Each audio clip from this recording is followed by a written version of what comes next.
Hello, everybody, and welcome to this episode of Sadlier School Live. My name is Camberly Woods, and I'm excited to have Sarah Ressler-Wright back here with us again today. Hello, Sarah.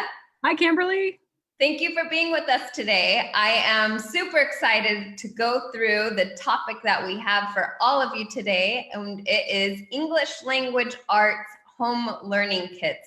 This is a new resource we've recently released on sadlierschool.com. I'm going to be linking to the download that we're going through in the comments on today's video. So if you'd like to access this download, you can go ahead and access it by referencing the comments and the description, and you will find it there. So Sarah, let's go ahead and pull up that resource kit and kind of walk everybody through what they can get in this free download.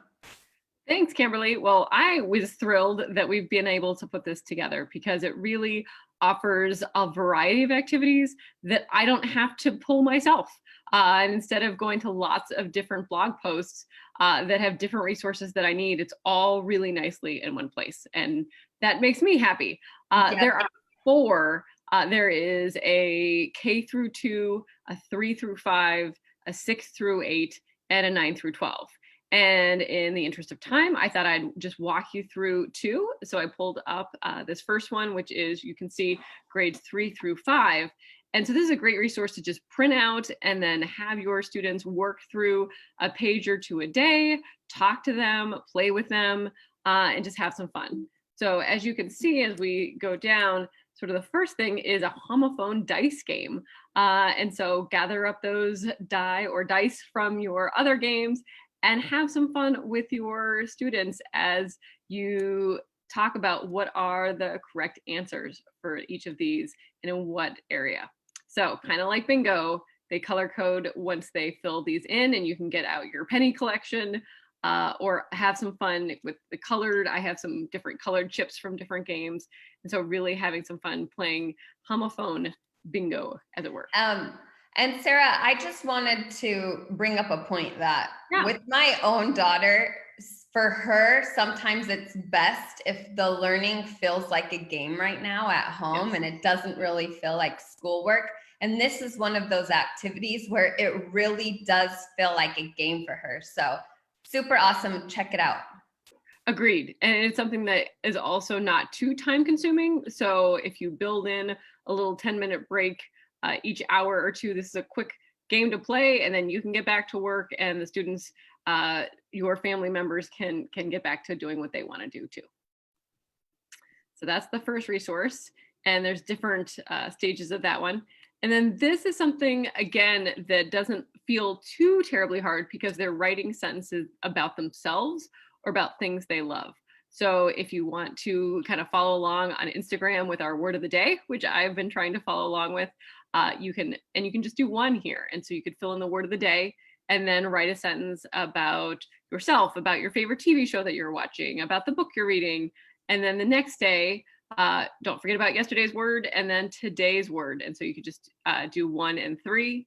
And then on Wednesday, you've got 3 options. And so again, it's that repetition of using vocabulary words. And again, we'll provide the words for you. You have the fun with this activity. Yeah, and Sarah, thank you for mentioning the vocabulary word of the day that we feature on weekdays on Facebook and Instagram. So if you go to our account at Sadlier School, I'll drop the links as well to those in the comments. You can see every weekday we share a new daily vocabulary word on there, and those would be great words, like Sarah mentioned, to pick up and just plot into this activity. And this also is super fun. My children and I were just watching some mistaken word spelling. And so here, these are key words that often get misspelled. And so kind of having that lesson and then practice, you can also talk about your own experiences, potentially in the work world where people have made these mistakes and why that's been problematic. Because I just don't trust people when they can't spell things correctly. And so making sure that your children understand the importance of grammar is quite helpful. And again, another one with guided sentences And again, having some fun, writing some sentences, and then creating your own goofy sentences about your pets, about wacky things that you might see the neighbors doing right now. Really anything that having the students write their own sentences could be a lot of fun too.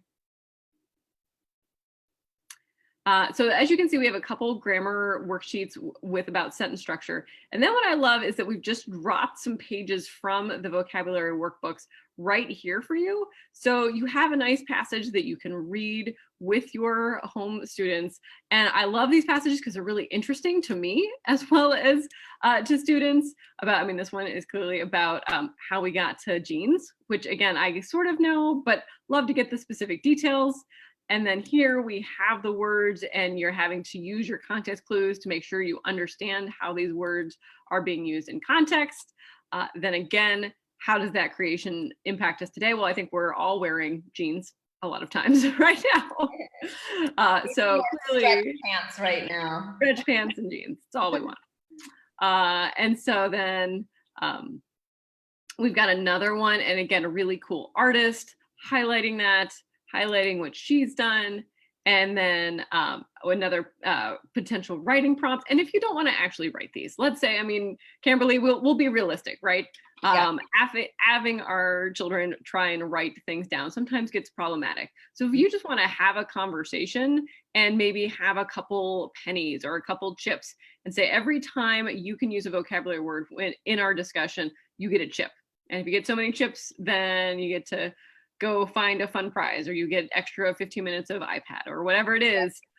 Giving them an incentive to play along and chat with you might be an easier way to do it than actually writing things down. I love that idea. You could even have them give you chips throughout the week as they're using it. And maybe at the end of the week, they can cash them in for a prize, like you said. I like it. And then if you use more than they do, what does mom get? Then mom gets a foot massage. That's right. That's what I want. That's what I want right now. And then also this proofreading activity. So again, what I love is there's lots of nice, quick little activities here to do. And I don't have to think too hard. I'm just going to print this whole thing out and use it as I go. Yeah. And I like this kit too, because it really can get you through a whole week worth of just English language arts in your house, maybe even two, depending on how you slot it into your times. Agreed. So that is what the 3rd through 5th grade kit looks like. And then I just wanted to walk you through the 9th through 12th grade. And again, what we tried to do here with the activities we pulled and the ideas is made them fun and engaging. And so again, we're going to start here with a cool passage. These are test prep passages here. So when your student is stressed about the ACT and SAT, these are specifically designed to mimic those. And so they will feel better doing these quick passages. Notice that they're not long, but they do give them the test prep that you may feel anxious about right now. This way that they get the vocabulary as well as some very clear test prep activities. And then in terms of fun, editing celebrity tweets. What could be more fun than this? And I know that we're all more glued to our phones than sometimes we want to be. So looking at what celebrities are tweeting could be a lot of fun. And then making up your own for all of these goofy celebrities. And you can notice you can make your own celebrities. You can make up celebrities that you like quite a bit. The goofier, the better. And then also editing celebrity tweets. And so we have a lot of activities to do with tweeting. And if you want to make this Instagram, because that may be more popular with your students, great. And then, like I said before, I don't tend to trust people when they don't edit or check for grammar and spelling. So you can check your favorite celebrities for their own grammar errors. Yeah, and a lot of them are on social media right now, tweeting and putting a lot of content out there. So even if you want to go a little further, you could check out Instagram and other social media platforms. I love parallel structure. It's one of my favorite lessons to teach.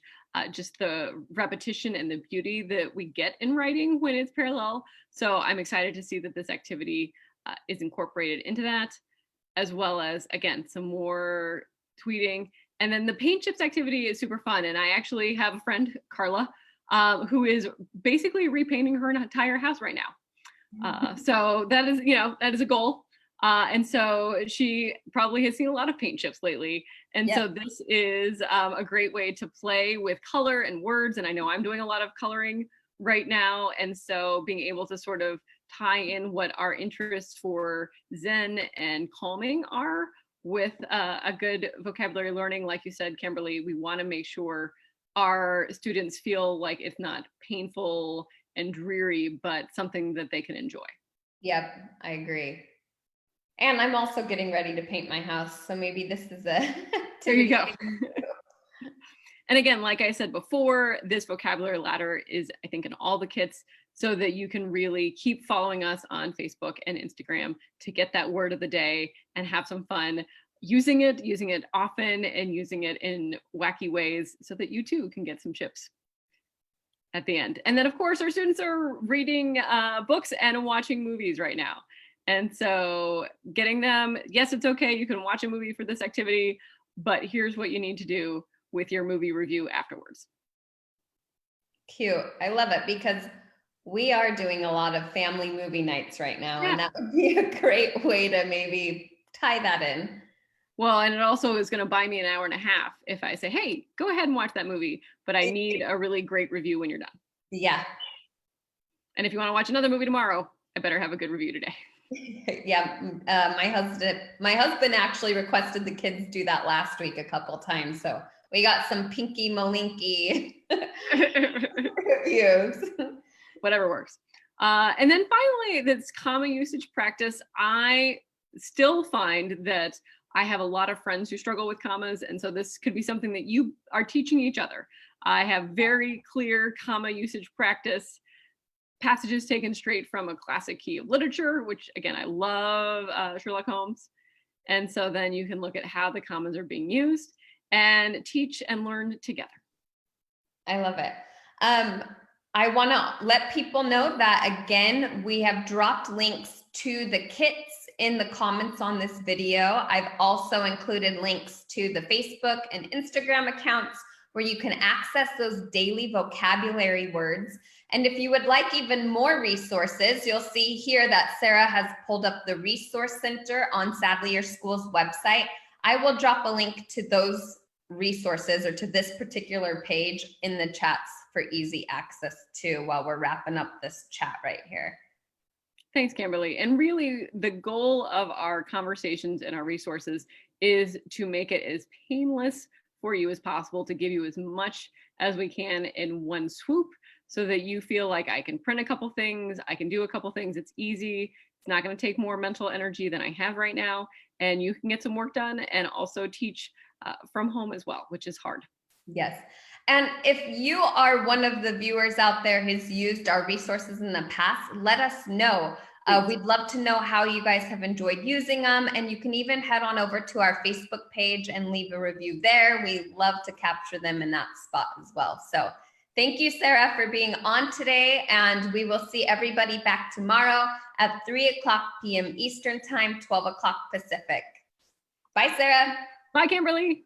Bye.